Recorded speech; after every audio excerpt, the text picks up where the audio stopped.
ehlihi mesrura, i takav će se svojoj porodici sretan vratiti, to jeste spojit će se sa svojom porodicom u džennetu i bit će sretan i zadovoljan.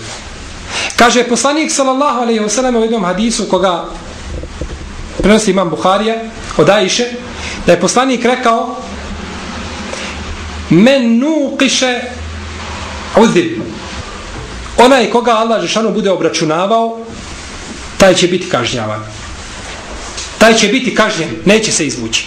Pa kaže Ajša radijallahu ta'ala anha, a ona je bila majka vjernika, izuzetno pametna i inteligentna. Kaže: o Allahov poslaniče, zar nećemo svi polagati račun? Zar nećemo svi odgovarati? Pa je kazala: Allahov poslaniče, zar nećemo svi odgovarati? Kaže: jeste, ali ovo se odnosi isključivo na one kojima Allah dželešanu bude otežao njihovo polaganje računa i budu pitani za svaku sitnicu. Znači neće čovjek moći polagati račun pa da kaže, da odgovori za jednu stvar koju je činio onako globalno, nego će biti pitan za svaku sitnicu.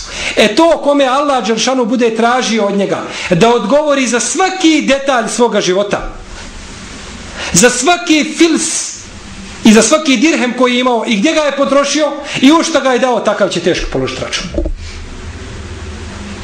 Jer zamislite, draga moja braća, kako da čovjek odgovori za sve ono što ima u životu.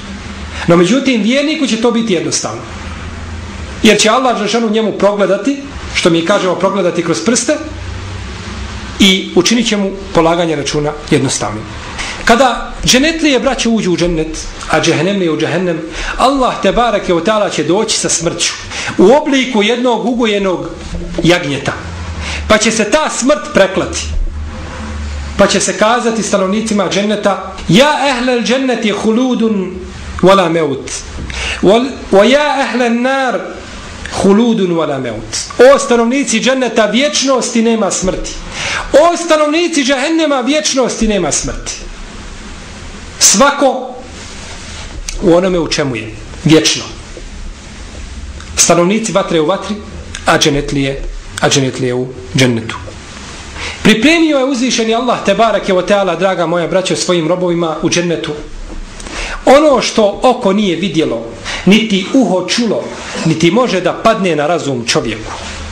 Nikada čovjek ne može pomisliti dobrote i ljepote koje su mu pripremljene, koje je Allah dželešanu pripremio. Ahiretski stepeni života od kabura pa nadalje se razlikuje, braća, od našeg života. Mi ne znamo kako je u kaburu. Mi ne znamo kako je u kaburu. Kao što embrion u maternici majčinoj ne zna kako je živjeti na dunjaluku i ne zna kakav je to svijet dunjalučki, tako mi ne znamo kakav je ahiretski svijet. Kakav je u kaburu svijet, kakav je život tamo, kakav je život na danu mahšera kada Allah dželešanu proživi ljude, i ne znamo kakav je život u džennetu i u džehennemu. Ne možemo to shvatiti. Jer vi kada biste kazali novorođen onome, zametku ili djetetu koje se uvijek nalazi u majčinoj utrobi, ima jedan svijet veliki, prostran, izićeš i nećeš se više hraniti na takav način, nego ćeš se hraniti na jedan poseban način, ti ćeš sam jesti, pa ćeš govoriti, pa ćeš pričati, pa ćeš. On to ne bi mogao shvatiti. Kazao bi: lijepo je mene ovdje gdje sam. Ne shvata kakav je to dunjalučki život. Tako mi ne možemo, braćo, shvatiti ahiretski život i ono sve što dolazi nakon berzaha. Dakle, braćo, u džennetu Allahovom tebareke ve taala su brojne blagodati. Pogledajte samo u hadis koga bilježe imam Muslimi, imam Ahmed i Darimi i drugi, da je poslanik sallallahu alejhi ve sellem rekao, kaže, u džennetu ima pijaca.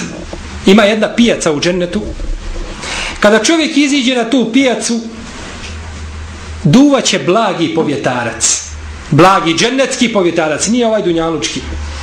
Pa će tu prašinu koja je misk, to je misk koji je zdrobljen u prašinu, pa će tu prašinu nanositi na lica dženetlija. Pa će postajati još ljepši. Svaki put kada dođu tu, petkom kada budu izlazili na taj skup, vraćat će se svojim porodicama, pa će kazati njegove žene od huriki, kazat će: tako nam Allaha, ti si još ljepši nego što si kada si otišao. Sada si još ljepši nego kada si otišao. Kaže: tako mi Allaha, i vi ste još ljepši. I tako Allah te bareke ve taala braćo povećava ljepote džennetske u beskraj. Nikad kraja nema to. Prašina od miska pada po ljudskim licima i onda ih čini još ljepšim. Kaže uzvišeni Allah te bareke ve taala: "Wasiqa alladhina taqaw rabbahum ila al-jannati zumara." وسيق الذين تقوا ربهم إلى الجنة زمرا حتى إذا جاءوها وفتحت أبوابها وقال لهم خزنتها. Oni koji su vjerovali u Allaha dželešanu, oni će biti u skupinama uvedeni u džennet sve dok ne dođu do džennetskih vrata, pa će se ta džennetska vrata otvoriti. وقال لهم خزنتها سلام عليكم طبتم فادخلوها خالدين. Reći će ti stražari džennetski od meleka: selamun alejkum, neka je mir i spas na vas. Tibtum, očistili ste se, lijepa ste djela činili. Fadkhuluha khalidin, uđite u džennetska prostranstva vječno. Vječno u njima boravite. Wa qalu alhamdulillahi alladhi sadaqana wa'adahu wa awrathana al-arda natabawwa'u min al-jannati haythu nasha fa ni'ma ajru al-'amilin. Kažu hvala Allahu dželešanu koji nas je uveo u džennetska prostranstva i u džennete, na tu zemlju da radimo i da se krećemo po džennetskim prostranstvima kuda želimo. A divna je to nagrada za one koji dobra djela čine. Kazao je poslanik sallallahu alejhi ve selleme braćo da u džennetu imaju odaje, da se njihova spoljašnjost vidi iz njihove unutrašnjosti, a unutrašnjost iz spoljašnjosti, da je Allah dželešanu pripremio onima koji hrane uboge i siromašne i koji lijepo postupaju i blago govore, lijepo se ophode sa svojom braćom muslimanima i poste dobrovoljni post nakon propisanog, a to je post, jedan od toga posta jeste braćo i post 6 dana ševala u kojima se nalazimo, da čovjek posti 6 dana u ševalu bilo kada, ali da posti 6 dana u ševalu nakon Ramazana i da klanja noćni namaz dok ljudi spavaju, dok svi su ljudi u nemaru i gafletu dok spavaju, on će tada Allahu dželešanu činiti ibadet. A najveća braćo nagrada i najveća blagodat čovjeka u džennetu jeste da gleda u lice uzvišenog Allaha te barake ve taala. To je najveća blagodat koju će vjernici dobiti. Kaže Allah te barake ve taala: "Wujuhun yawma idhin nadira ila rabbiha nadira." Neka lica toga dana biće sretna, blistava i zadovoljna u svoga će gospodara gledati. I akaid ehlu sunneta wal džemata jeste da će ljudi vidjeti Allaha dželešanu na sudnjem danu. I o tome postoje mutevatir hadisi u prvom redu kod Buharije i kod Muslima. U jednoj se predaji navodi, koji bilježi Imam Muslim, da će uzvišeni Allah dželešanu kazati kada džennetlije uđu u džennet, kaže: želite li još nešto?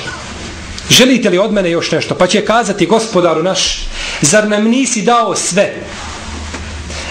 Grijehe si nam naše oprostio, preko naših rđavih postupaka si prešao, u dženecka nas prostranstva uveo, sačuvao nas vatre džehennemske, šta još možemo poželjeti?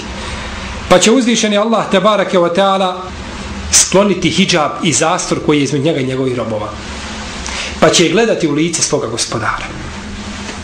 I to je najveća nagrada koja može biti vjerniku, da gleda u lice plemenitog gospodara, čak veća nego boravak u džennetu, jer je Allah dželešanu ljepši nego džennet. Allah je nešto najljepše i najsavršenije i zato čovjeku će biti najveće zadovoljstvo da gleda u lice svoga gospodara azza wa dželle. Lilladine ahsanul husna wa ziyade. Ovdje ovaj dodatak koji se spominje u ovome ajetu jeste da će gledati u lice svoga gospodara, kako je to poslanik sallallahu alejhi ve sellem protumačio u brojnim hadisima. U drugoj se predaji navodi da će Allah dželešanu kazati ljudima: želite li još nešto? Ima li još nešto da želite? Pa će kazati: gospodaru naš, šta bismo mi to još mogli poželjeti? Sve si nam dao. Pa će kazati Allah te bareke ve taala: daću vam nešto što je najbolje. Daću vam nešto što je bolje od onoga što ste dobili. A to je da se nikada više neću, bit ću s vama zadovoljan i nikada se više neću na vas rasrditi. Jer čovjek koliko god da bio na dunjaluku, koliko god da Allah bio zadovoljan sa njim,